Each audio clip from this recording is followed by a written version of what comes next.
This is a great honor for every fan of the Dallas Cowboys. I'm honored to be in the NFL.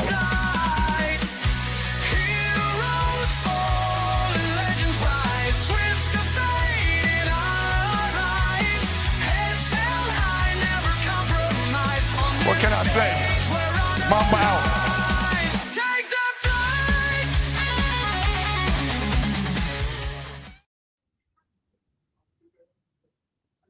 It's your boy Jay McLovin along with Tony and Chris from the afternoon show. What a time to be alive.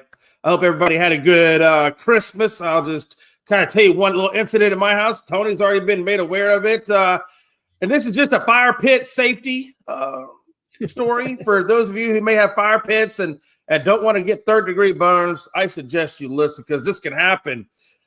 I was out by the fire pit and I had my little cocktail of choice. And I had to go inside, so I put said cocktail on the ledge of my fire pit, went inside, came back, grabbed said tin, and as you all know, tin is a great conductor of heat, and now Jay has no fingerprints on the right hand. So I do have third-degree blisters, but I don't have fingerprints. What a time to be alive. I hope everybody had a good Christmas like I did. I had a pretty good Christmas. I'm all intact. I try to give myself a concussion, hit my head on a bending down. I was cooking, peeling potatoes, and I dropped some peeling on the floor and bent down and come right back up and caught the end of the counter. But knocked myself out, but I'm doing all right. That must have been really hard for you to hit that counter. I mean, you ain't but 4 foot with a countertop height, 36. Yeah, well, I went all the way down and right back up. It hurt.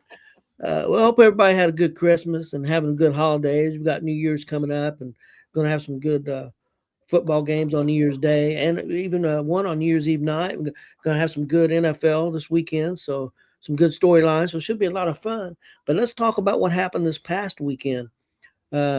Jay, let's go to you first. Let you talk about the Dallas Cowboys. Dallas won that game 30-23. Your thoughts on Dallas real quick, and then we'll go to Chris and talk about Indy and Jacksonville. Yeah, I mean, we got the win, obviously. I mean, the Commanders, they're a very, they're in a tough bind right now with that roster and things of that nature and injuries and whatnot. It's a divisional game. We got the win. It's always good to get a divisional win. But, this Cowboys team is 7-8-1. If we beat the Giants next week, which I think we would be able to beat the Giants, then we would finish the season at 8-8-1, which is exactly how we had left it with Green Bay. Just nothing but a damn tie. 500 ball. That's what the Cowboys are. Cowboys are 500 ball. They're no more. They're no less. That's what they are, 500. What I'd like to see from the Cowboys, I mean, we could break down the bullshit stuff. I really don't care because this game really is truthfully meaningless.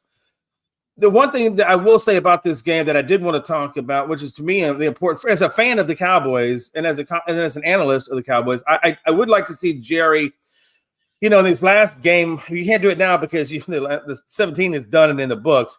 But what I'd like to see him do is in week 18, don't worry about putting your damn starters in. Put them third stringers or put them positional players that you're weakest at, and you got them guys sitting on the bench. I'd like to see them put them guys out there. And then what I'd like to see is the Cowboys identify what players are mid, what players are good, and then what players are garbage and need to be done away with. And then I'd like to see them come out with a strategy for the draft and free agency based on maybe what they saw in that last game and what they currently have on their roster that they don't typically get to watch. I mean, those are the kinds of things I would have liked to see them do it in week 17 when we were eliminated, because week 17, this game was a non-factor game. And I feel like if it's a non-factor game, then let's see what we got in our depth players, see what we got there, and then let's look at our weaknesses and figure out what we're going to do for next season to improve upon those weaknesses. But how do you improve upon the weaknesses if you don't put those players out there and see what you got on the bench? So that's the only thing I'd like to see Dallas do more of is use more of their bench. Let's see what we got. Let's reevaluate the draft and things, and let's go from there. Because this season's done for them. It's a moot season. But the one thing that they could do positively for this franchise and for the fan base is start working on the deficiencies or identifying the deficiencies in the players and things of that nature. And then let's go to the draft and let's start addressing those deficiencies. That's what I'd like to see happen. Okay. Chris, let's go to you and get your thoughts on the Jacksonville 23-17 victory over the Indianapolis Colts. Well, Game was actually, I'm not going to lie, a little closer than what I figured it was going to be. With the game really not meaning nothing for the Colts, but Phillip Rivers played another pretty good game. We had chances to win that game. Defense couldn't come up with some stops there toward the end. Losing Sauce Gardner again didn't help things on that end of it. But no, I was happy with how hard the Colts played yesterday. With being at home, you're playing a divisional opponent. Game don't mean nothing for you since the Chargers lost the night before, and they came out and played hard and tried to get a win. Came up a little bit short. Be interested to see what happens in the offseason with the Colts. New ownership, are they going to make a change? Are they going to stay with what we have, coach and GM wise, or what's going to happen there? And then what are we going to do at quarterback? What do you expect, Chris? What I mean, I know it's we got a big long off season, but just your gut feeling right now. What do you think in your mind, knowing what you know right now? Of course, things can change. What do you think they're going to do? I've been going back and forth on it. In a way, I think they might stay put with the GM and the coach because you have the excuses of the injuries. Look what we looked like before everybody got hurt. But being new owners, I can also see them wanting to put their stamp on the team, and Carly wanting to pick their GM and maybe a new coach. So I've been going back and forth on it, but I'm kind of thinking the head coach. I think Steichen might still be there, but I'm thinking Ballard. I think Ballard might be gone. That's why I'm kind of leaning towards it. But you could see Ballard gone. That'd be my thing. Is Steichen's not did a great job. He's not did a bad job, and then this year things are going great. I remember right. He's like basically 500 or one game under 500 in three seasons. Things were going great, and then the injuries happened, and it is what it is. Do you think? But that's my question. If you get rid of Steichen, who are you going to bring in? Yeah, that'd be my. You know what you got with Steichen. So and things were going really well with Daniel Jones. So I think you evaluate Daniel Jones. Is he going to be there? How healthy is he going to be? When's he going to be ready? And then do you go get somebody else? Try to get somebody else that's a step up and back up. I'm nothing against the youngster from Notre Dame. I think he may have a future in the NFL. I wouldn't want to go in with him being my backup and maybe possible start the season with him. I think that would be a mistake. That's just my opinion. If I can interject just one thing here. With Steichen, I mean, on all honesty, I would keep Steichen because, you can't avoid a quarterback going down. I mean, it happens. But I like how he got Daniel Jones up, ready to go, put him in there, and Daniel Jones was effective. And the only reason you guys aren't in the playoffs is because of Daniel Jones' injury. Daniel Jones doesn't go down with injury. I don't think you guys missed the playoffs. I think you're in the playoffs, whether it be a wild card, because at one time you guys were on top of the division. Yeah. So I think you have a good coach. I think you just need to. I mean, you just had an unfortunate situation of injuries that took you out of it. But I think the way the Colts program is building itself or was building itself, I thought they were doing a good job, honestly. Yeah. Yeah, I do too. So I think Steichen will be there, but I think Ballard could be on his way out. Now, Ballard's your GM, correct? Yes. I think he could be on his way out. He could be. One other thing I want to bring up real quick. I think the Colts should go. I think the Colts should go after Malik Willis from the Green Bay Packers. As a backup? Bring him in. He could be either backup or could be the starter if Daniel Jones is not ready at first. And he's a guy, I'm telling you what, he's proven that he might be a starter in the NFL. If I've watched him play about every time he's played. And hell, that Green Bay offense almost looked better than they did with Jordan Love the other night. They lost that game because their defense couldn't stop nobody. Yeah. But I think we've all seen. If I was the Colts, I would see if he could be available. Yep. Because you don't have a first round draft pick, so you're not going to be trying to get a quarterback in the first round. But yeah, that'd be a guy that you could bring in. He has experience because you don't know if Jones is going to be ready at the beginning of the season. I was going to ask you that. Do they have a timetable on what it's looking like for him, or even a prognosis? Like if they look like he's going to be good, or any information at all on him at all? I've heard 6 to 7 months. Yeah, because if it's 6 to 7 months, then I think he'll be fine. I think he probably could go out with the Malik Willis or whatever. Yeah, it's 6-7 months to be back, but a lot of guys aren't. Even when they say they're ready to come back, they don't look like the same player for another 2 or 3 months, another 4 or 5. Yeah, because they have to break in just like everybody else breaks in with spring training and all that. Well, put it this way: look at the difference in the way Aaron Rodgers is moving this year with Pittsburgh and what he looked like last year with the Jets the first year off that Achilles. Yeah. Toward the second half of last year, he was starting to move like he is now. But that first half of last year, he didn't have the mobility he might have had it, but he didn't have the trust.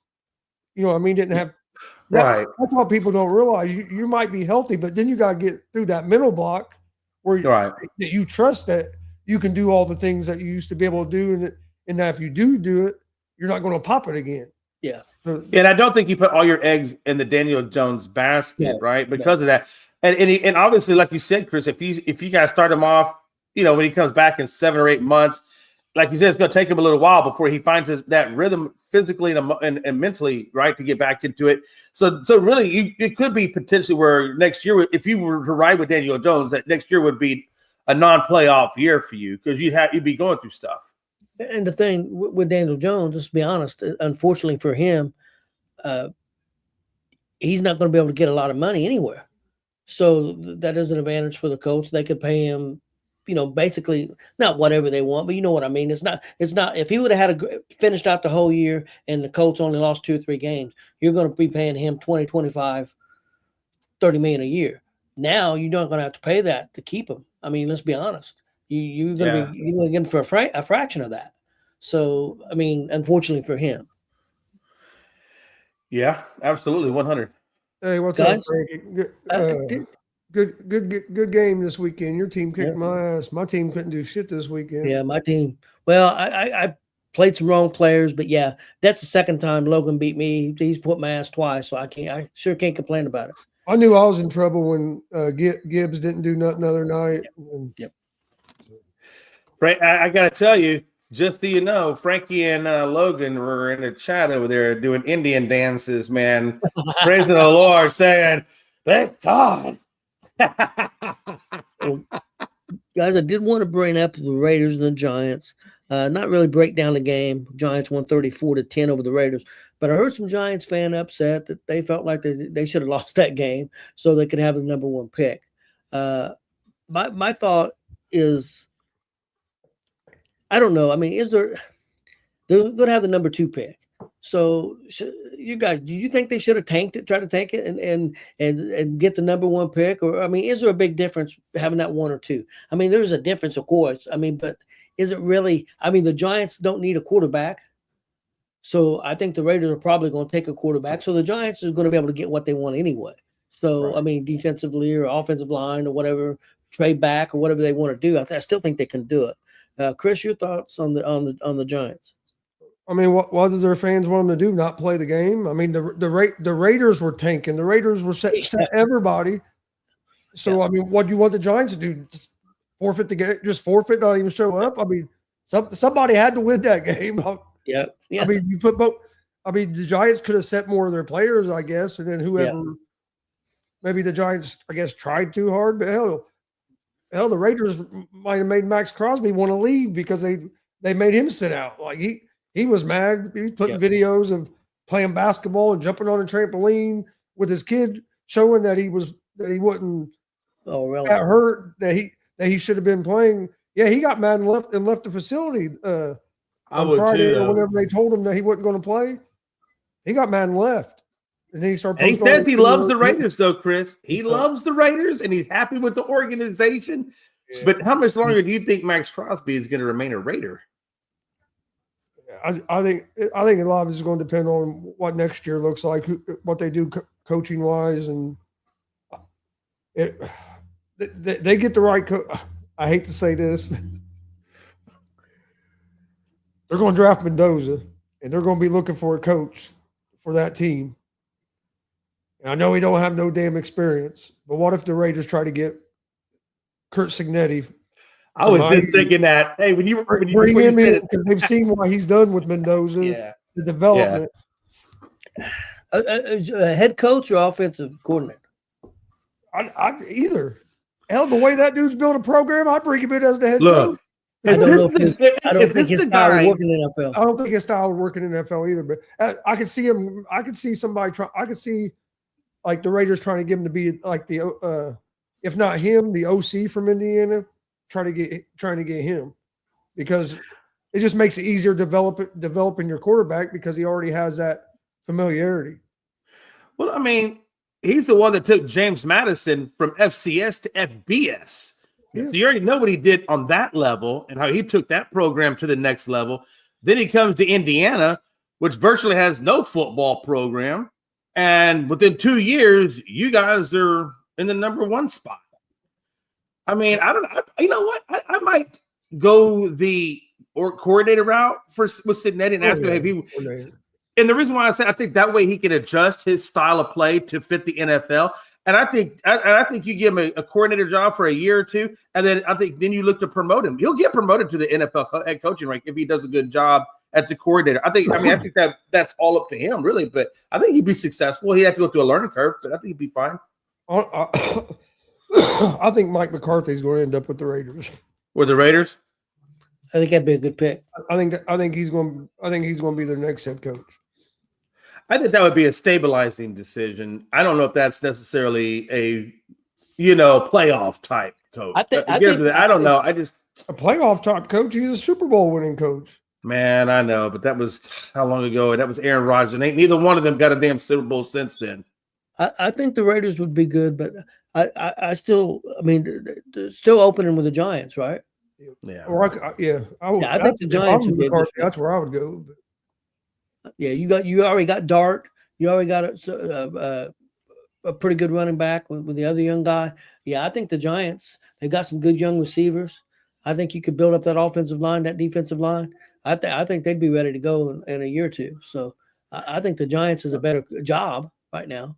But back to the question. But for the Giants, there wasn't a big difference in the number 1 and 2 pick because chances are you're not trying to get a quarterback. No. My question is, and this is from a betting perspective, and I'm curious what Chris would say about this. So from a betting perspective, if teams are trying to evaluate talent the last 2 weeks, or they're trying to tank to get a position, whatever, how much does that affect betting over the last 2 weeks of the season versus all the rest of the weeks? Not much, because it's just you just got to pay attention to who's playing and who's not playing, and you do that every week anyway because of injuries. So you just got to pay attention a little more. And a lot of the sports books will have that stuff already figured in their lines too. That you'll see a difference in lines because of somebody's not playing, people aren't playing, or as well. Right. It's just you just got to pay attention. If you're going to put money on a game, you want to make sure you know who's playing and who's not playing. You don't want to go in blind. Oh yeah, I'm going to take this team and find out that half their team's not playing. Kind of the same thing. It's kind of the same thing with fantasy when you get to this point of the season in fantasy, because you got to pay attention to see who's playing and who's not playing. Yeah, it could be tricky for our sports league this week with Frankie and Logan. They're really going to have to pay attention to the rosters and see who's playing and who's not, because there could be some people setting out. It just depends. It's a possibility. Well, next thing I wanted to bring up was the Cleveland Browns defeating Pittsburgh 13-6. The big thing that stood out to me was the lack of Pittsburgh not using the running backs like they had been using them. And then the other thing was they were 0 for 2 in the red zone, and they lost 13-6.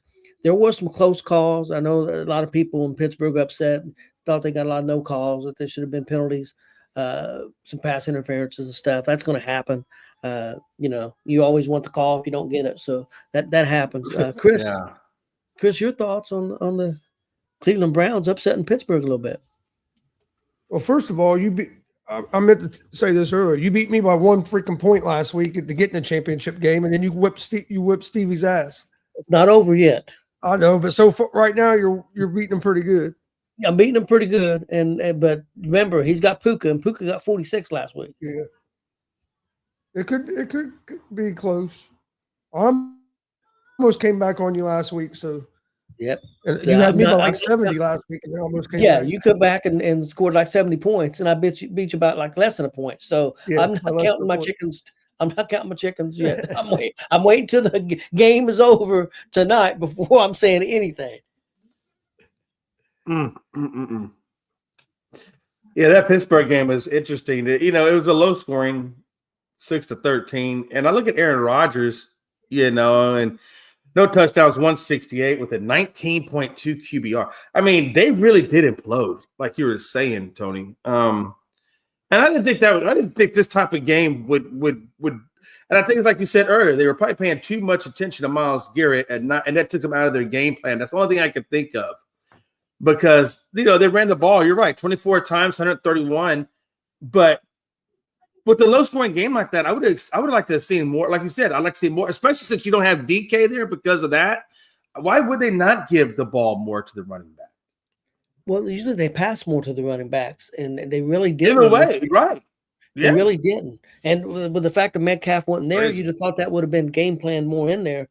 I know I've seen some of the fans upset because they kept trying to throw to Miller. And I've seen some fans say, Miller can't catch a damn ball. Why would you throw to him? But that was just some of the fans. That's some, crazy Pittsburgh fans. And there's a lot of fumbles. Rodgers fumbled, Scantling fumbled, Jalen Warren fumbled. They had 3 fumbles, and they got them all back. Yep. But the ball security was a little rough too, though, in that. Yeah. And I don't understand that. When you're a Steelers organization and you're literally fighting against Baltimore for that spot, I don't understand, like why they didn't come out with a little bit more aggressiveness. I mean, if you win, you're in. I mean, You know what I mean? Yeah. If you win this game, you're in. There's no this Baltimore game this week don't mean nothing if you win this game against Cleveland. And So if you're Lamar and the Ravens, what's going through your head right now? I mean, Baltimore played really good against Green Bay. Green Bay, of course, didn't have their normal quarterback, but Baltimore didn't have theirs either. I don't believe it. I don't think Lamar played, did he? No, Tyler played on that one. So I mean, games at Pittsburgh, I believe. So I don't know. I mean, out of the 2 teams, that I would be more scared to play Baltimore if made the playoffs than I would Pittsburgh. But both of them have consistency problems. Chris, your thoughts on this Baltimore-Cleveland game, real quick. What game? Oh, excuse me, Pittsburgh-Cleveland. I said Baltimore. Excuse me, Pittsburgh-Cleveland. Yeah, it was what I figured it would be. When Pittsburgh and Cleveland play, it's usually a low-scoring, ugly game. Pittsburgh, you could tell they were missing their number 1 receiver. I think that really cost them a lot. I don't think it was anything to do with everybody. Pittsburgh wants to blame. Oh, they were worried about Myles Garrett. They wasn't doing nothing any different, much different pass protection than they normally do. Maybe you're trying to get the ball out a little bit quicker, but guess what? If you want to win a game, what do you want to do? Not let somebody wreck the game. So yeah, you're going to pay a little bit of attention to him. You don't want him to have 5 or 6 sacks, because if he has 6 sacks, chances are you're going to lose the game. So I didn't think that. I think the biggest thing was not having your number 1 receiver, and that really killed him in the red zone. And then you saw it at the end; they had chances, and he tried to go to Valdez Scantling 3 times with a fade route, and on a 1-on-1 matchup, which is what Rodgers loves to do in the red zone. But if you had Metcalf there, it makes a big difference throwing to him than Scantling. So I think the big thing was they were missing him. I do agree they should have got the running backs involved in the pass game a little more, but now they've left the door open. Now they have a winner go home game this weekend. Let me ask you guys a question. If Pittsburgh loses this game, your opinion, does Tomlin lose his job? I don't think so. Okay. What about you, Jay? You said if Baltimore wins? If Pittsburgh loses, does Tomlin lose his job? That's a good question, man, because he's only one winning season away. He's just tied Landry. So he's one season away from being that guy to be the winningest coach. If I'm Pittsburgh, it seems like I would want that to be done. If he's going to do it, I would want him to do it with a Pittsburgh team. Because it's good. It's still good for their marketing. It's still good for them. I don't know if I'd fire him. I mean, the only reason we would fire him is if we feel the team is stale and not growing from where they are. Because he still has them winning. They don't look great, but they have them winning. So I don't know. That's a tough question. I don't think I'm going to say no, only because of the fact that Pittsburgh doesn't really move on from quarterbacks like that. Yeah. If it was anywhere else, maybe. But I think he's still good in Pittsburgh. I don't think his job is in danger as of yet. I agree, but I do have a question. Since I don't assume Aaron Rodgers is going to be back next year, so they're going to need a quarterback. Could it be a situation they say, "Hey, now we're going to bring a new quarterback in. Hey, maybe we bring a new coach and we change things. We're winning games, but we're not going to the next level. Is it now the time to make that change? Let's bring a new coaching regime in and try to go to the next level with this new quarterback that we bring in." Do you think that could be a possibility, Chris? And I don't, just because that's not how the owners of the Steelers have ever operated. I mean, they've had three coaches in the whole existence of the franchise. Like that's and like reason they moved on from Bill Cowher was because Cowher retired. Yeah. Like they got rid of him to get Tomlin. So yeah, I think for them to really fire Tomlin, the wheels are going to have to really fall off, and I think they would have to have like a 3-15 season or something like that for them just to move off of them, or to have a couple losing seasons in a row. I mean, they're always right there. I know they haven't had the playoff success here lately, but they're always right there. Or if they're not in the playoffs, they're barely missing the playoffs. I mean, hell, he's having how many consecutive winning seasons now? So, like, grass isn't always greener on the other side. You get rid of him, who you going to get? Well, he won't be without a job for long. Jay, you got any more thoughts on that? My only thought is when these guys, when Baltimore does link up with Pittsburgh, and they're both going to be vying for a playoff berth out of that, and really the divisional lead on top of it, that game is going to be ugly. I just have a feeling it's going to be ugly. I don't know if Lamar is going to be playing 100%. I don't know. And obviously DK won't be there. So I think more of the pressure. Now, TJ Watt wasn't in this game. I'm wondering if TJ will be available the last game of the season. I figure he will be if there's any way possible he can get on the field. Because they're going to need him to lead that defense big time. If DK's not there, they're going to need somebody that can do something and generate something. And he can offset. If Tyler Huntley gets the rock and not Lamar, he could definitely wreak some havoc over there. Yeah, and that's perfect timing. We'll switch over to Baltimore. Baltimore beat Green Bay 41-24. But what stood out to me, Green Bay's 2 turnovers really hurt. But yeah, Baltimore 307 yards rushing. If Baltimore rushes the football like that, they're going to be hard to handle for most teams, and that's going to be the big. They're going to try that against Pittsburgh. Can Pittsburgh's defense hold up to it? That's going to be the key to the game. And Baltimore had the ball 40 minutes of the game because of that rushing. So they kept Green Bay's offense off the field. I mean, it's going to be interesting. Like I said, it's going to be an ugly game. Probably we might see some fist fights between them two teams. They don't like each other. So, Jay, your thoughts on Baltimore defeating Green Bay, and of course Green Bay not having their starting quarterback, but Baltimore didn't either. Yeah, here's my thing on that. And I can see why you might want Malik Willis. The guy, they drafted him because of athletic ability. It just didn't turn out well in Tennessee. And sometimes not every quarterback, works out in every team. I think Geno Smith and Darnold and all these guys, Baker Mayfield, you put any number of guys out there, And I think they've kind of shown you that sometimes a quarterback can struggle and look really bad with one team and then go to another team and get resurrected, get maybe with the right quarterback developmental coach, and then they look really good. So I think what Malik Willis is, I think a change of scenery from Tennessee to Green Bay has really helped him. And who knows what he could do under Steichen if he went that direction. But with my biggest thing with Baltimore is they finally got back to their identity of who they are.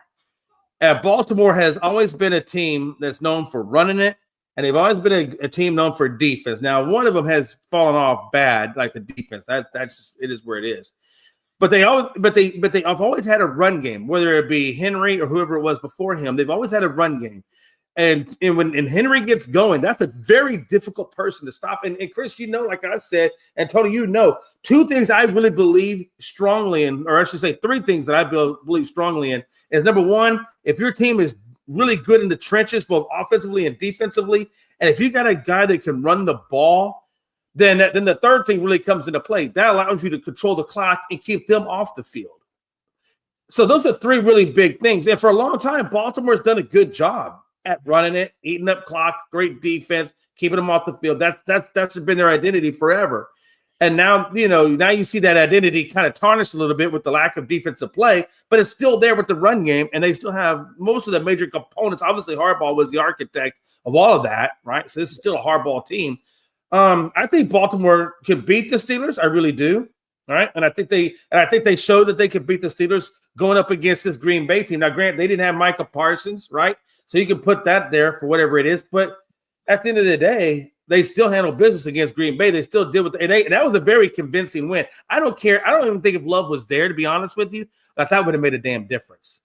I think the fact that Green Bay couldn't stop the run, and again, kept Love on, it would have kept Love on the sideline anyway.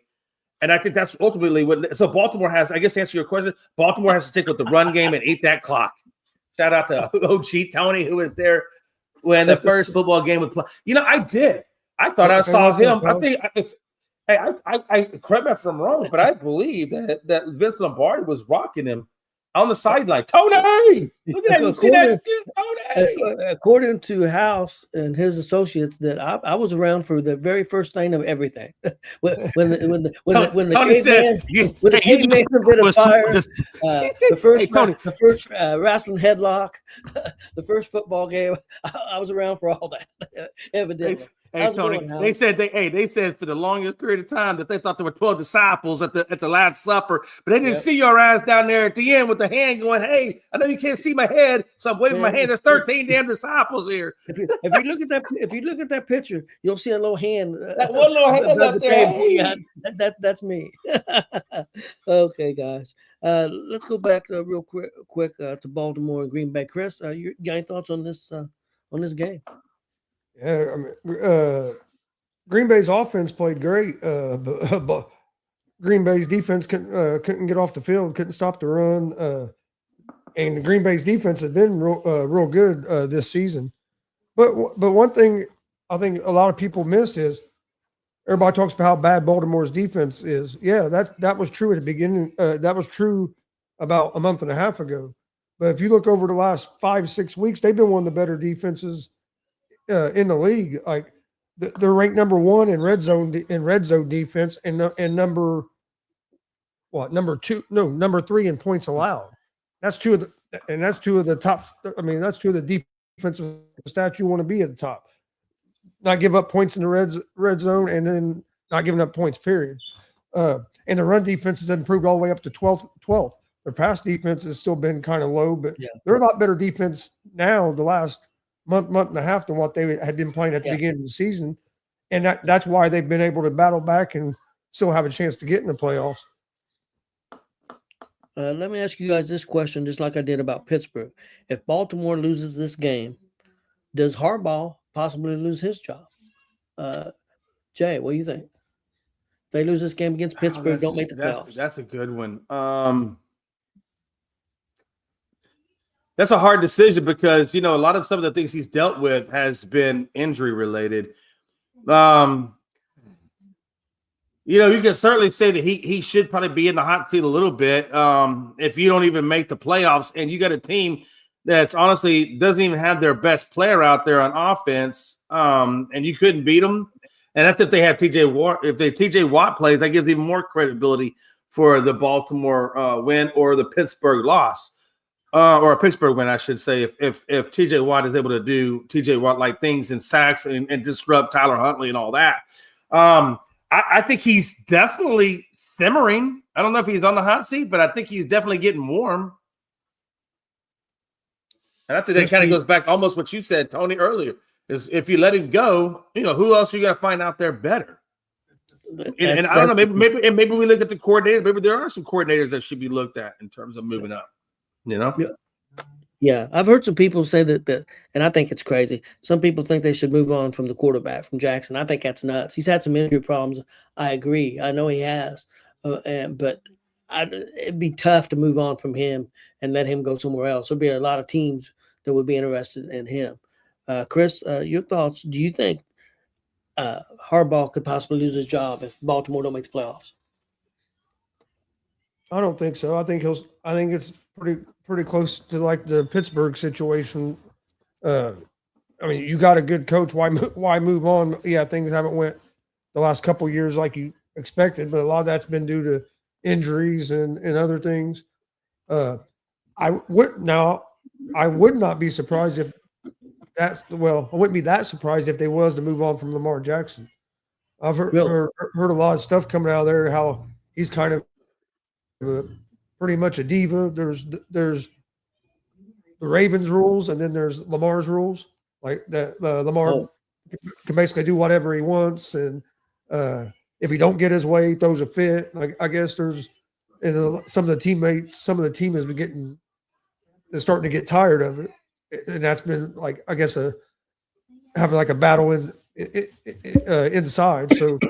So I wouldn't be completely surprised if maybe they looked at if anybody would be interested. But hell, a couple years ago when he could have been available, it wasn't like a lot of teams were interested because of the amount of money it's going to take. So yeah, that's true. So I don't know how big a market there would be for him, especially with some of the injuries he had, and then if you're getting labeled as a guy with a bad attitude and stuff like that, that's going to maybe push a few teams away as well.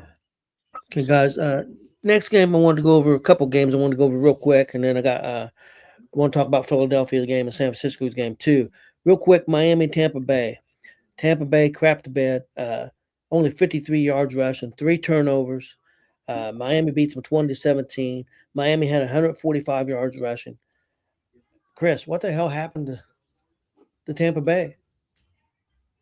I think Baker is playing hurt, a little hurt. And he's not healthy. I think they need a new coach. And nothing against Todd Bowles. I think he's a hell of a defensive coordinator. I don't think he's a head coach. Let's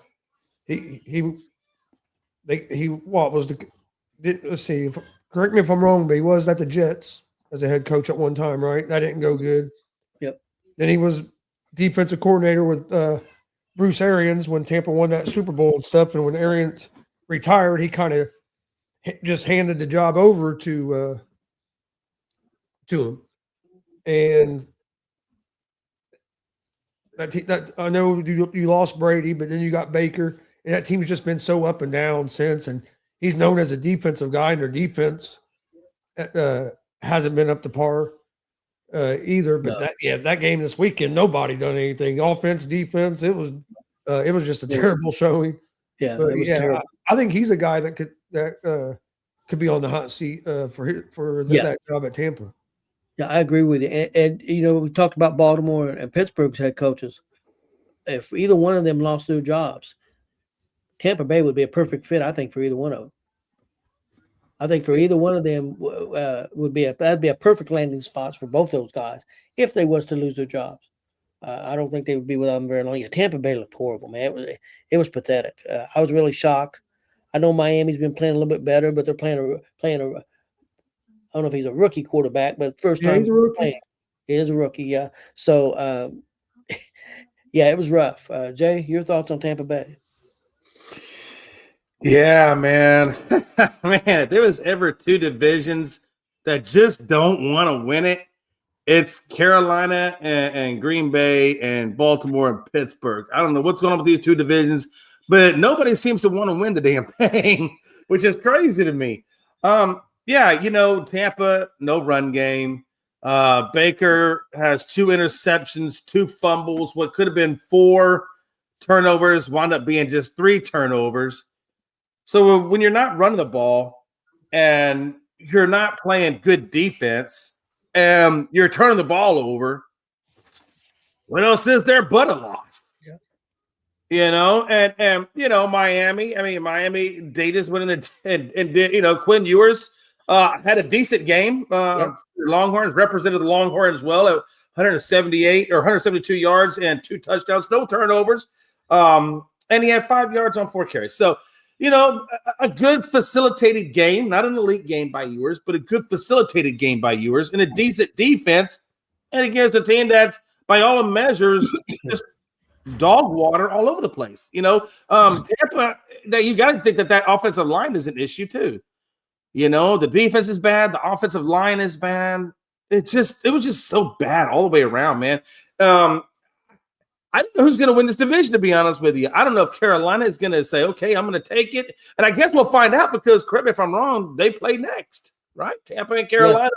So you got to say, it's interesting. Don't you find that interesting that the 2 divisions that aren't decided, both of those teams that are fighting for the number 1 spot are going to be playing each other to round out each division's series season.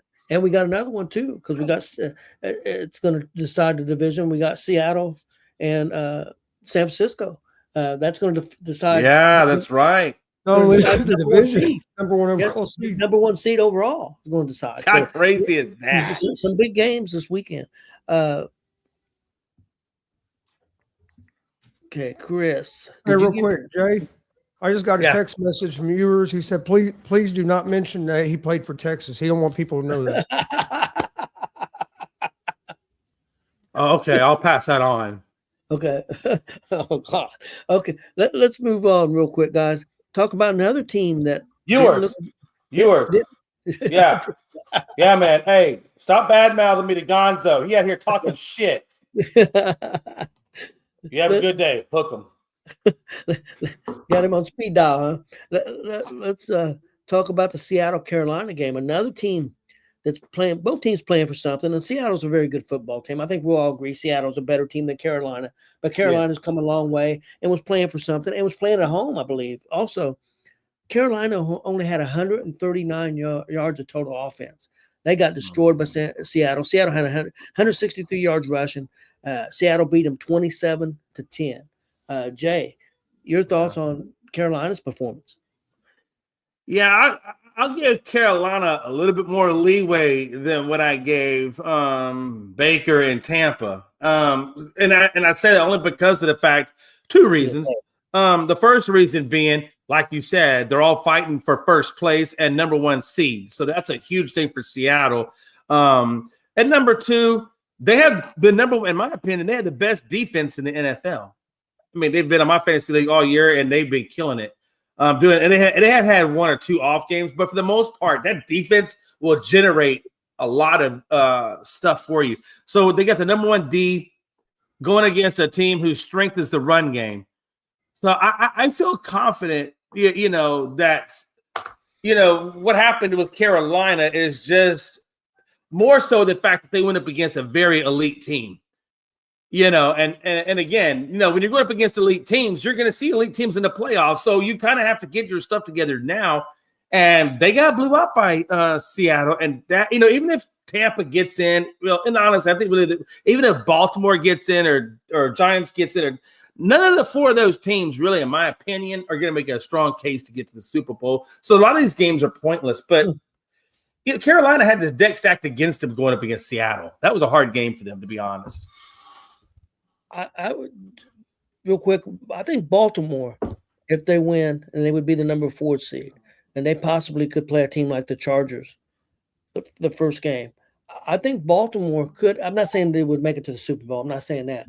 But I think Baltimore is capable, because of the run game, that they could possibly win a playoff game. I'm not sure about Tampa, Pittsburgh, or Carolina? Carolina, if they get the running game going, I think could. Tampa Bay's not looked good for a while, and Pittsburgh's been so inconsistent. You don't know week to week what Pittsburgh's going to look like. Chris, your thoughts on Seattle and Carolina? Yeah, difference in this game was, if you look at the first half, Carolina played good. It was 3-3 at halftime. Carolina's defense got tired because the offense couldn't stay on the field to get any drives going. And to me, that was the big difference in the game. If Carolina's offense could have had something going, I think that defense would have kept playing good in the second half like they did in the first half. But they just got tired, and Carolina turned the ball over twice. I know turnovers were even, but if for Carolina to beat these teams, they can't turn the ball over. But yeah, Carolina played a great first half, but fell apart in the second half, and Seattle was able to take control of the game. Next game up, guys, is Philadelphia and Buffalo. This was a pretty exciting game, a low-scoring game. Philadelphia won 13-12. Buffalo had a chance to win the game. Went for a 2-point conversion. Did not get it. There's been some people arguing about that. Should they have went for the 2 points? Should they kick the extra point, try to go to overtime? That kicker had missed the extra point earlier. Philadelphia only had 190 yards total offense. Most of that was in the first half because Buffalo's defense really stepped up in the second half. Buffalo was only 2 for 3 in the red zone, and that missed extra point was huge. Chris, your thoughts on this Philadelphia-Buffalo game? Yeah, Buffalo's offense struggled to do anything there till toward the end, got the touchdown, and then Carter blocks the extra point, which was big. And then Buffalo gets another touchdown, but then now they have to decide you want to go for the tie or the win. I didn't have a problem with them going for the win. You have Josh Allen, who was banged up. You could tell his foot was really bothering him. That foot was. He really didn't even want to hardly move around on it, and you could tell he was having some trouble planting on it when he was throwing the ball. And I really think that's why he missed that throw at the end of the game. That's a throw he makes 9 out of 10 times. The guy was open, and he just yanked the throw. Yep. And I think some of that was due to not trusting his foot. And I think that played a little bit into going for it for 2 there too, instead of trying to go kick the extra point going to overtime, knowing your quarterback's banged up, hurt. You really want to try to play a whole nother drive. We have momentum. We've scored twice in a row. Let's try to end it here. And hey, the guy was open. He just missed the throw. But yeah, it was for a low scoring game. It was one of them games that was a low scoring game, but it was fun to watch. It's physical, that's for sure. Jay, your thoughts? Yeah. Number one, Philadelphia really has to get that offense together. That offense for Philadelphia has just not – their defense is doing good, but that offense has just really been their Achilles heel. Hurts only gave you 110 yards and a touch. I mean, that's so anemic. Barkley, only runs 68 yards on 19 carries. Again, that's very, very anemic. And this is what's weird to me because Buffalo has not the best defense in the world. I mean, if you ask me where the number one weakness of the Buffalo is, I'm gonna tell you it's the damn defense. But yet the defense stepped up and they did a good job on Philadelphia. It's just like you said, Josh Allen with the fumbles and Josh Allen, I thought he did good at 262. He didn't turn the ball over with the exception of the fumbles. Cook had a pedestrian game running it, but he had a great game receiving, say like 175 total yards from scrimmage. So I thought, and again, Josh Allen even gave you 2 touchdowns on the ground. So, I mean, even though Josh Allen was hurt, he was still productive. It just, and again, it's a 1-point game, comes down to the last part of it, and things go left, when it stays close like that. And the better team got the win today. But I got to tell you, one of the things I took away from this game was how well that Buffalo defense stepped up and controlled it. And also the number 2 thing was how that Philadelphia offense, there's issues, like big issues there that, yeah, they'll get past a team like Buffalo on a 1-point win. But when it comes playoff time, I know everybody switches gears when it comes playoff time. I get that. But if they don't really get it really squared away, I don't think Philly goes as far in the playoffs, to be honest with you. Yeah, because I kind of agree with you, Jay, on Philly is because you've got Seattle, who's got a really good defense. You got the Rams, who's got a pretty good defense, and both their offenses right now are better than Philly. So they could be tough matchups. And you got teams like San Francisco and Chicago who can put up a lot of points. Defense is not near as good. I mean, their defenses are not what them other teams are. So yeah, Philadelphia's got to find a way to. I think they don't have to score 30 points a game, but they got to get up there in the 20s. I think to have a comfortable chance, in my opinion. Next game, guys. If you want to talk about offense, no defense, let's talk about the Sunday night game. San Francisco won the game 42-38. Very exciting game. It was a very exciting game to watch. Really good game. All offense. Chicago did get some turnovers on San Francisco, but San Francisco 496 total yards, 296 passing, 200 yards rushing. Did give up an interception. Chicago 321 yards passing, 110 rushing, 431 total. Chris, your thoughts on this game? It was a fun game to watch. Hopefully everybody's over this, that Brock Purdy ain't no good, that he's just a product of the system. If everybody's not healthy and he don't have all of his weapons, he can't do nothing. Dude went out there and balled last night. No George Kittle. Everybody, Warner hurt on defense, Bosa hurt on defense. All I've heard since Purdy's in the league, if one guy's hurt, he can't do nothing. He's just a product of the system. I think he's finally put that to bed, hopefully. Look at the way he's been playing since he's got back and been healthy. He's looked like, honestly, one of the best quarterbacks in the NFL since he's been back from that foot injury. Yep. He came out last night. There was a pick six first play, and after that, does nothing but play great the rest of the time. And that pick six was off a deflected pass. Yep. It wasn't like it was just a terrible throw. It went straight up in there, and the guy ended up catching it. But it was a fun game to watch. But to me, Purdy was the difference in that in the game last night. Neither defense could really stop anybody. No. And then also McCaffrey was able to get that run game going. He's always this year been receiving a lot, but he ain't been able to break off a whole lot of long runs. And last couple of games, he's been starting to break off a few. So yeah, San Francisco's looking good going in, and they've set themselves up where they could not have to go on the road the rest of the year. If they can win this game Saturday, they get the number one overall seed, and then all they got to do is win 3 home games because the Super Bowl is in their stadium. So, yes. I mean, they've set themselves up good here. Where now, hey, you might not even have to go on the road no more.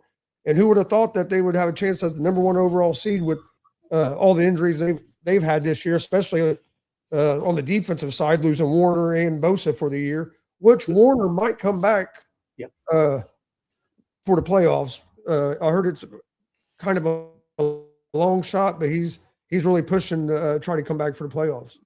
And they made a really good pickup. And I'll be honest with you, I'm not a big fan, know this receiver that well, but I was watching the game and they talked about that Bourne. He since they got him, man, he got a big bonus because he got over 50 catches this year. So this was a guy that New England didn't want, and they picked up and got. And San Francisco made some really good moves. One was getting the backup quarterback who came in and played great when their starter got hurt, and then Bourne helping out. That's when Bourne took off. Was when Mac Jones came in because they had played together in New England, and then Bourne and Purdy have kept it going since Purdy's been back. So they made some good moves to help this team be where they're at. Jay, your thoughts on last night's game? Yeah, I thought, obviously defense just wasn't there for either one of these teams. You're right. It was a very exciting game. I got to tell you, though, Edwards, he did get the defensive touchdown. So I am going to give San Francisco as having a little bit better defense than what Chicago did, but it wasn't about much. But again, that touchdown that they scored on defense was a difference between the game. If they don't give up that defensive touchdown, then we're probably talking about a Bears win and a 49ers loss. So that was one of the key things I took away from it. The second thing I took away from it was, geez, man, I don't know who this guy Burden the third for Chicago is. Rookie. Was that what it? Because man, he had a monster game. And so did Loveland. Loveland, their other tight end, had 94 and a touch. I mean, so they got some really good production from the receivers and stuff like that. It's just Caleb. I think Caleb. It was a slugfest for Caleb. I'm gonna give him mad props. For the fact that he had 2 touchdowns and no interceptions at 330 yards. So I felt like Caleb did his job. I thought he did a great job. I felt like running the ball between Swift and Monange, they only had 110, and Caleb Williams had 110. I don't understand that. If you had a game that is basically this close, why would you only run it 22 times and your starter gets 9 carries, Monange gets 8, and then Williams gets 5? I just don't understand why you're not running the ball more to chew up some of that clock. That's the only thing that kind of offsets me a little bit. Chicago likes that, throwing the ball long. Williams is pretty good at it, and the receivers are pretty good at it. So I think they get caught up in that sometimes, maybe. Right. But it would help your defense, who's not very good, if you ate some time off the clock. I agree with you there, Jay. It would help your defense.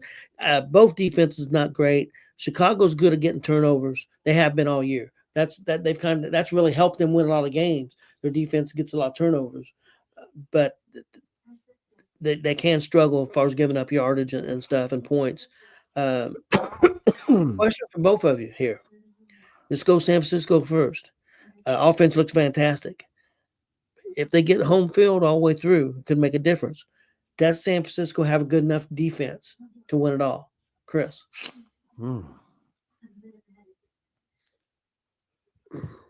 I'm gonna say yes because if they get home field, every game will be at home, and we've seen them play. We've seen them play against Seattle. We've seen them play against the Rams. We've seen them play against these best teams and be right there. So and we've seen teams that not have the greatest defenses in the regular season and somehow put it together in the playoffs and go on a run. I mean, perfect example: 06 Colts. We were terrible on defense during the regular season, and then we went on a playoff run and our defense had one of the highest rankings during the playoffs.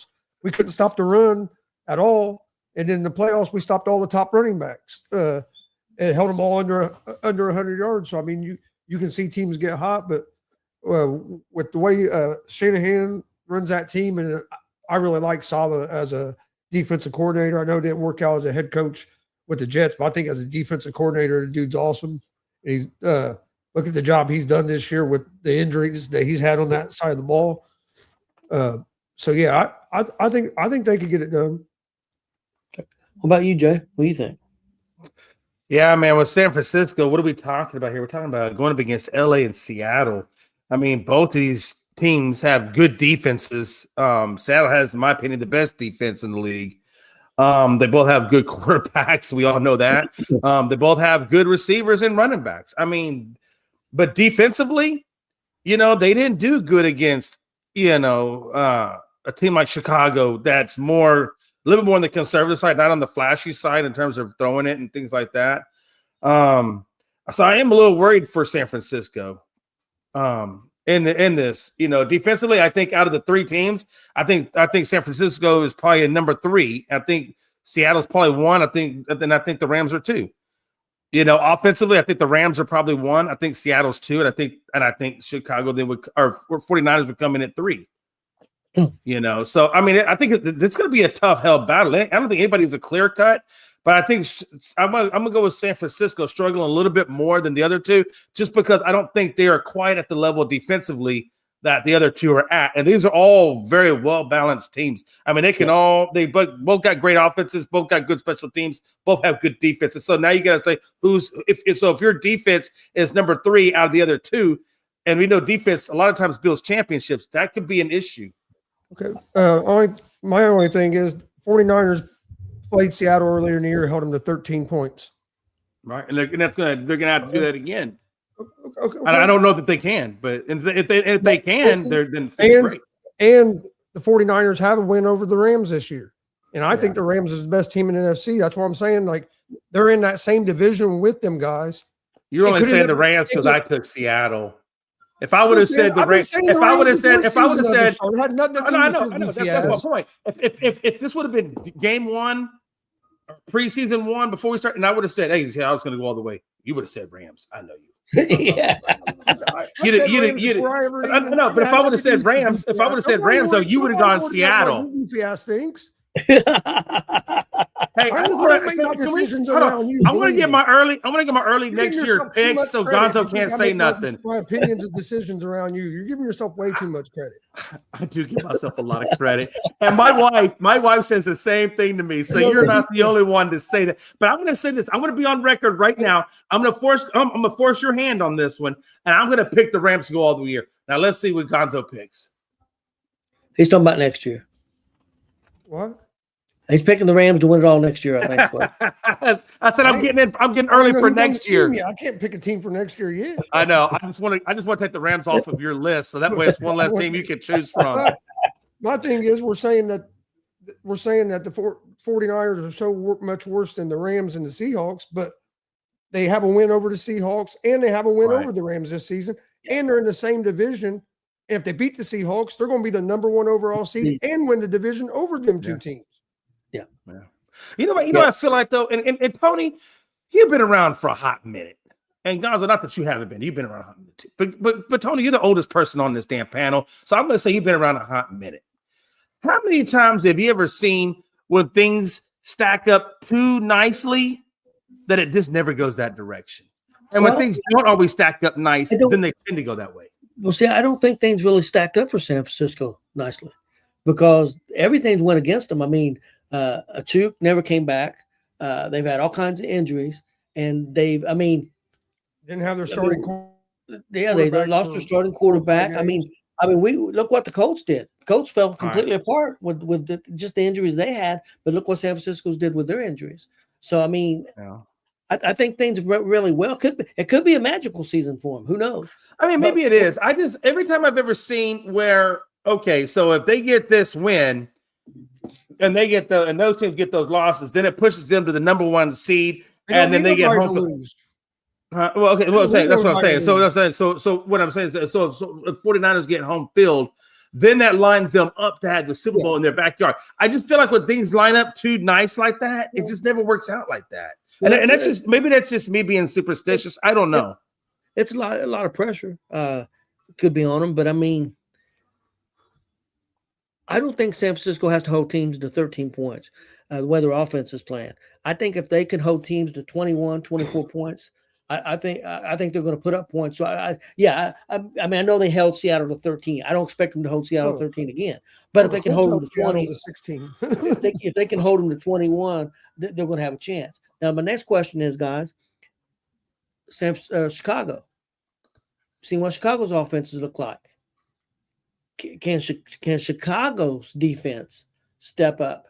I mean, they're not going to be the number one seed, but they're going to be in there 2, 3, whatever they end up. I think 2 or 3. I think they still got a shot for 2. More likely 3 seed. Chris, do you think Chicago?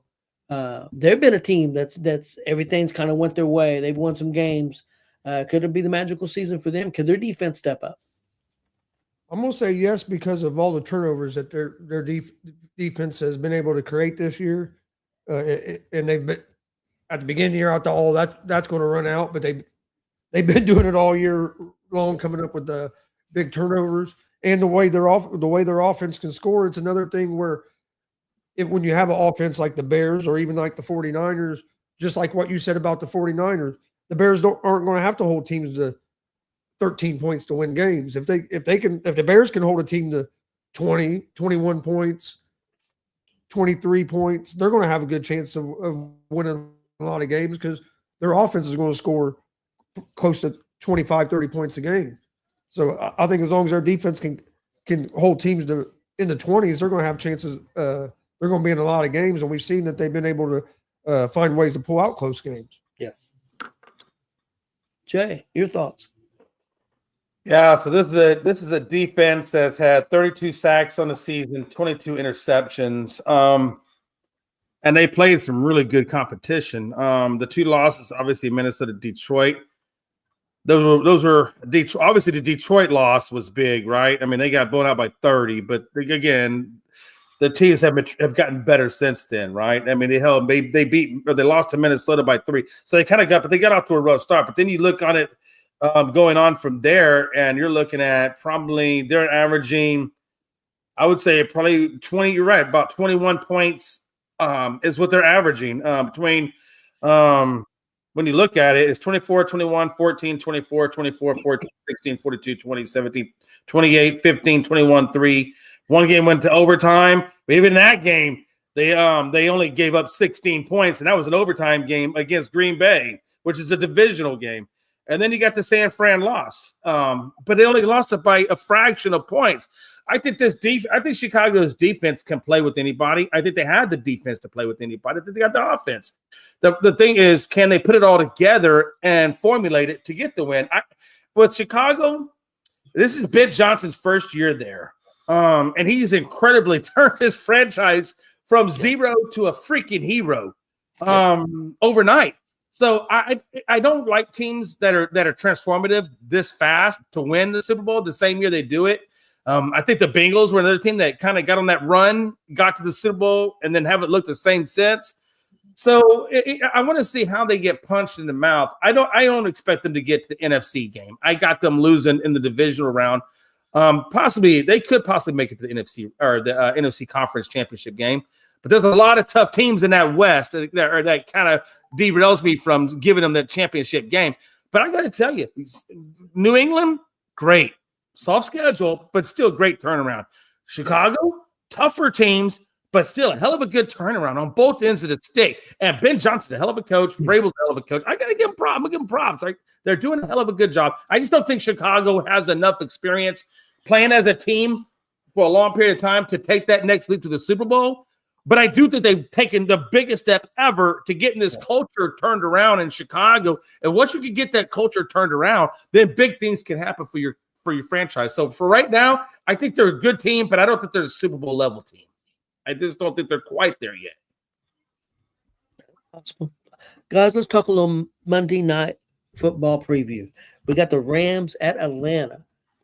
Chris, what are you expecting tonight? I think the Rams win this game. Atlanta's just been so up and down all season. But yeah, I might watch it. I don't know if I'm gonna watch much of it tonight because I mean the game really don't mean nothing. I'll try to watch some. I'll probably watch some of it, but it means a little to the Rams whether they be a 5th or 6th seed. But that's I mean, that's about it. They're going to go on the road either way. It could be, do you want to play maybe Carolina or Tampa Bay the first game, or would you rather play Chicago the first game? So to me, I think you'd rather get that 5 seed and play Tampa Bay or Carolina, in my opinion. This just my opinion. But it does mean a little bit to them, but not as much as some. Yeah, I expect the Rams to. Yeah, the Rams are the better team. Like unless the Rams just either look ahead to the playoffs and just don't come out and play hard. I think they win this game. It is in Atlanta, and Atlanta don't have nothing to lose. I mean, they're going to play loose. I mean, this is kind of, hey, let's go out there and beat the Rams. Let's be spoilers. So it could be that happens sometimes. Jay, your thoughts? Yeah, I feel like, the only ones really have something to play for right now in this division is San Francisco and Seattle because they're vying for that number 1 seed.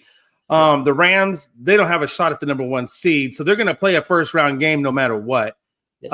So now it comes to the matter of, and now I'm going to fantasy mode in that perspective. How do you go about this game? Because if I'm the Rams, and I know I've got a playoff spot locked up, and I know I can't get the number 1 spot. Then, like Chris said, this game really doesn't mean a lot for them. They're just going to play it and then go into the week 1 divisional round, and let's see what happens. So if I'm Sean McVay, I probably am going to rest Stafford, or maybe I play Stafford a quarter or two just to keep him in it. But I don't think I give him the whole game. He's going to play Stafford the whole game unless they start blowing him out because of what Dad just said. They'd rather be the 5 seed than the 6 seed.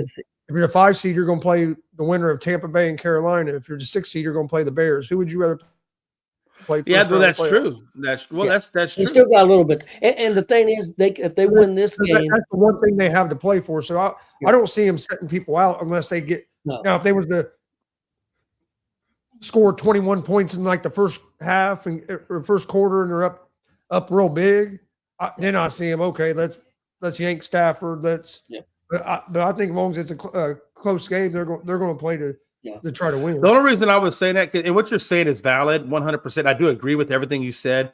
The only reason I was saying what I was saying was I felt like, I can try to get this number 5 seed, and you're right, have a better team to go up against or a better matchup to go up against to get to the next level. You're right, 100%. But then I also played Murphy's Law, and I'm like, if the more I put my quarterback out there, there's more opportunities for him to get a Daniel Jones ACL tear, God knows whatever, and then it doesn't really matter what seed I got because my quarterback's down or my number 1 wide receiver's down or I don't know, whoever gets freakily hurt, right? That's the catalyst of your team. That's the only reason I'm just saying it's more about Murphy's Law and going into it with a fully healthy team. But I understand what you're saying, Gonzo. If you're going up against a Carolina Tampa team, then you're going to have the better chance of getting the win. So I understand what you're saying. Yeah, I think the game you might see them set players if they win tonight. I think you might see them set players next week when they play Arizona. I think next week would be more where they would set players because it's a possibility they could clinch 5 seed tonight. So if they get that 5th seed clinch, then that next game next week wouldn't mean nothing, and then you could just set, hey, we're starting our backup quarterback. Adams ain't coming back. We're setting Puka. Yeah, Huh? Joe, but you gotta. I don't know where Joe was coming with that one because there's. I guess he said if they get the win tonight and then they get the win in week 18, that I guess they could. I think he's saying they could still miss the playoffs if Atlanta wins their last 2. I guess outright. What I seen was what I seen on TV last night. The winner of Tampa Bay and Carolina go to the playoffs. Yeah, and the other team's eliminated because neither one of them get the wild card. That's the way I seen it. Now I'm not saying I'm 100% right. I do think I'm about 99% right, but I'm not going to say 100%. But I'm pretty positive that the winner of the Carolina Tampa Bay game moves on. And I just don't think does it. No, wait, hold on. He said if Tampa Bay wins Sunday, they can still miss the playoffs if Atlanta wins tonight and next week again. I don't care what Carolina takes the division. Yeah, but I don't think they're going to take the division because I think when we just talked about the Carolina team, we talked about them going up against Seattle. Not that they can't beat Seattle, but that's a tall ass order. Well, I don't know. Carolina plays Tampa this weekend. Yeah, I don't know about Seattle. No, Yeah. I'm sorry. My brain was still stuck in this week. I apologize. Yeah. You're 100% correct. See, I don't know what he's saying. Joe, I don't understand what he's saying. Joe, explain yourself because there's only one. I game apologize. left. Damn, Joe, you done got me discombobulated over here. And I'm not sure if it's right or not, but I think what he's trying to say is if Tampa beats Carolina on Sunday, if Atlanta wins tonight and Tampa beats Carolina on Sunday, but then Atlanta wins next week and Carolina wins next week, Carolina could still win the division. I don't think that's right. I haven't looked. There's only one game left next week. Atlanta's got a game tonight. This is what it is. He clarified it. He said if Atlanta, Carolina, and Tampa Bay finish 8-8, Carolina would win the division. Well, Atlanta. Let's just be honest. Atlanta's already eliminated. It really only comes. Atlanta's eliminated. So that wouldn't be right because I'm pretty sure if you're 8-8, the tiebreaker would come down to the last time you played each other, and Tampa would have just beat Carolina. So I think they would have the tiebreaker. That's the way I would understand it. What I was told, the winner of Carolina, what I seen on TV last night, the winner of the Carolina and Tampa Bay game goes to the playoffs, win the division. The winner of that game wins the division. The other team's going to be eliminated because whoever wins that game is going to, if it happens like Joe's saying, whoever wins the game this weekend would have the tiebreaker because they won the last head-to-head matchup. So if Tampa wins, whoever wins this weekend will get it. Because even if they finish 8-8, the tiebreaker is going to be the last time you played each other, and that's going to be this Sunday's game. And Atlanta don't factor in. No. So Atlanta's out. Yeah, of I think the Atlanta thing is what threw me when he said that. I Yeah. think that's what threw me Yeah. off. Yeah. Wow. So Tampa actually lost to Carolina 23-20 back on the 21st. So you're right. So they would have to Tampa's going to have to beat Carolina in order to get, like you said, to get Yes. into it. Yeah. Because then it would be tied. Because then Atlanta would have one, Carolina would have one. So then what would it go to at that point? I think it goes to points I or, think or it's conference record, I believe. conference record. That believe. sounds credible. If I So if remember that's right, the case, then the conference record would be right now. Right now the conference is at 6-5, and Tampa is at 5-6. So if Tampa was to win, then both of these guys would be 6-6 in the So it conference. must So be- then what would be the next category that they would look at? I don't know. I just know on TV last night they said the winner of this game. So they must know what the tiebreakers are. It's the winner of this game. Right. Yeah, that makes more. Damn, Joe, you do some kind of conundrum in there. Joe's gonna find a way for Atlanta to get in there. Damn it! Listen, I don't even do good at math. Y'all got me over here mathing. Fuck. And that's a big if tonight for Atlanta to even win this game. I'm not saying they can't win the game. I know Joe predicted them. You never know with Atlanta because Atlanta's never one of them up and down teams. They can look like a fantastic team and they can look like one of the worst teams in the league. And then it goes down to what Chris is saying. If it turns out to be a blowout game, then what players start getting pulled? Yeah, it could happen. If you're a fantasy person, right? I mean, Before we get out of here, guys, I'm gonna put you on the spot real quick. And I know we'll be making predictions later on in the week, but as you feel right now, Carolina at Tampa, who wins? Jay. because it's in Tampa, I'm going to roll with Tampa right now. And again, Baker's going to have to really be healthy. I don't know if there's what is Baker dealing with right now. I think he just Was it a shoulder issue or? I know one shoulder was one thing, but I think he's just banged up. Period, all over. Yeah. Well, that's a I'm still gonna roll. I'm gonna roll with Tampa on this one. But the one thing Tampa's gonna have to do that they have not done well at is stop the damn run. And the one strength of Carolina is the run. Yep. So they're gonna have to put their weakness against Carolina's strength and pull that damn game out. I'm still gonna, because it's a home game, though, I am gonna stay with Tampa on that. Tampa looked so bad against Miami, and Miami rushed for almost 150 yards on them. I'm going with Carolina. Chris? I don't blame you at all. Trust me. Yeah.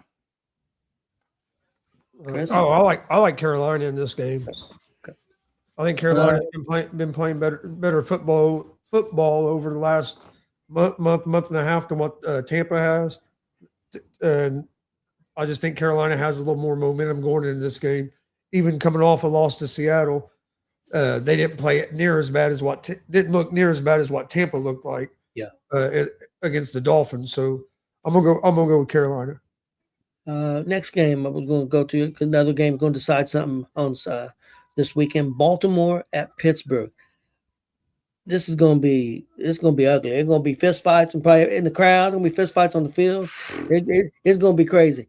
I think it's going to come down to probably turnovers, but I do like Baltimore's run game better. I'm going to go with Baltimore to beat Pittsburgh, and the Pittsburgh fans are really going to be pissed. And this game's in Pitt or Baltimore? Pittsburgh. Jay, what do you think? Yeah, for me, the biggest thing is if TJ Watt does play, how effective is he going to be? Because he just came out of that surgery. You know, how is he going to react to it? Where's his strength level? All that going to be at? And I do like, man, when Derrick Henry gets that damn. If Baltimore just stays with what they do best, which is run the damn ball, eat the clock, and then do what you can on defense against Rodgers, and the fact that DK's not in this game and Zay Flowers is. Yeah, I'm rolling Baltimore on this one. I really am. I think Baltimore's going to take it. Chris? What game? Pittsburgh and Baltimore. At Pittsburgh. Baltimore. Okay. And the last one. Baltimore is a scary team right now, especially if Lamar gets healthy. That defense is starting to play better. I wouldn't want to play Baltimore in the first round of the playoffs. Yeah. I did want to clarify something up real quick because I was doing some research. That's why I didn't realize what game. what Joe was saying is correct, but the record would be wrong. If Tampa Bay was to beat Carolina this week and Atlanta wins their last 2 games, Atlanta would have to win tonight and then win their next week. You could have a 3-way tie at 8 and 9. And if it gets to a 3-way tie like that, Carolina would hold the tiebreaker because they have the better divisional record than Tampa. So Carolina could get in even if they lose if Atlanta was to win both their games. Okay. So what Joe was saying was correct, other than Okay. I wouldn't understand what he was saying. I get what you're. So even though Atlanta's eliminated, they can still. Okay, They can still. watch. Yeah. If the Tampa Bay Buccaneers beat the Yeah. Carolina Panthers in their final game, the Bucs will likely win the NFC South with a playoff spot at 8 and 9. But it gets complicated if the Falcons also win their last 2 games, creating a 3-way tie at 8 and 9, where the Panthers would actually win the division via tiebreakers. Okay. And the tiebreaker would be their divisional head-to-head. The Panthers swept the Falcons, so there would be 3 and 1, and Bucs would be like 2 and 2 or whatever their divisional record. So the Panthers would get in ahead of the Bucs, even though the Bucs beat them this weekend. But Atlanta would have to win their last. So you're dependent on help then, where if you just win this weekend, you're guaranteed no matter what. But and I'm assuming the reason why Atlanta is eliminated is because of what you just said with the tiebreakers. That's why they're eliminated, not because they can still get the same record, Yeah. but miss out on it divisional because of record is the. so bad. Yeah. Okay. And that's what was throwing me off when I saw the eliminated sign next to Atlanta. I'm thinking, like, how does Atlanta? But I can see what you're saying, how they can affect things. Okay. Okay. Guys, one last one. Seattle at San Francisco. I'm going to go with San Francisco at home, and also Seattle's quarterback. Last year, when it got crunch time, he faded a little bit. And I'm not saying he's going to fade again this year, but I think it's going to be. This is a big game. This is for number 1 seed. Is Seattle's quarterback going to show up? You know, that's a little bit of a question mark. But I'm going with San Francisco anyway because it is at San Francisco. Jay, your thoughts? And you're only going to San Francisco because Gonzo's going to pick San Francisco, and I trust me, I know how this works. I've known you guys too long to know how this works. I got to be honest with you. I see. I can see how San Francisco's going to come up and play their asses off because they're trying to get that number 1 seed. And I can see how Seattle's going to come out and do the same damn thing because they want the number 1 seed. So it really comes down to who has the most players to facilitate a great game. And I just think right now, I think what Charbonnet is doing and what Walker are doing at that running game, and then what Najigba and Shahid, whatever that dude's name is doing at the receiver spots, and then of course that defense. I just think Seattle's too much. Even though it's in San Francisco, I think Seattle's too much. So I'm gonna roll with Seattle on this one. Okay, Chris.